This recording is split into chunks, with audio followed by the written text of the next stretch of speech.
So why doesn't my siding match? That's a typical question you run into definitely when hailstorms hit on a lot of vinyl siding homes. You're gonna have customer sidings that get paid for and it doesn't actually match. And the reason being is multiple reasons. You have, a lot of siding gets outdated because it can be, too old and they now, don't make it anymore and it's maybe the manufacturer discontinued it, or they maybe still make it and chose a different color, family style, or they have the same color but because it was so long ago it's not actually going to look the exact same, and it's manufactured a little bit differently with the allotment and the way they do the colors. So you're going to run into problems there. It happens all the time.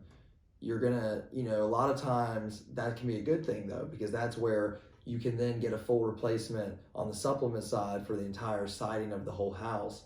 And usually how you have to do this is by using something called an ITEL report. You'll get a piece of siding, you'll mail it off to them, and it's basically this independent laboratory that does testing for, roofing, flooring, siding, and they're going to be able to determine, your fair market value cost, just like using Xactimate or something like that. But they're actually going to dig deeper into it. They're going to do like an analysis on it to be able to research how old the siding is, exactly, what color could closest match if they can find it, and then they'll be able to send that report. So you have it to then argue with the insurance company and make them pay for the full replacement, because a lot of times they're going to ask for documentation.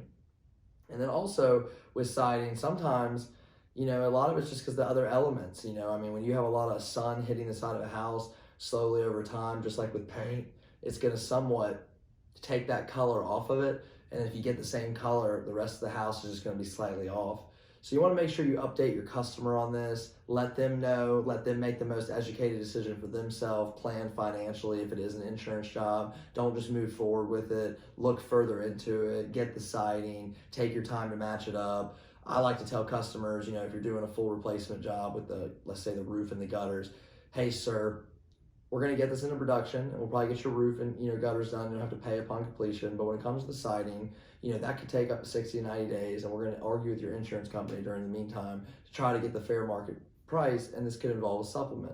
So don't get anxious. Don't press our office too much for trying to get you on the schedule. We're going to wait to get all our ducks in a row to do this properly. But let's make you happy with that roof first and those gutters and get you fully satisfied, and then eventually you'll see that customer turn over, and he'll trust you, understand you're educated on the insurance process, and you're looking to get him the full replacement with the maximum payout.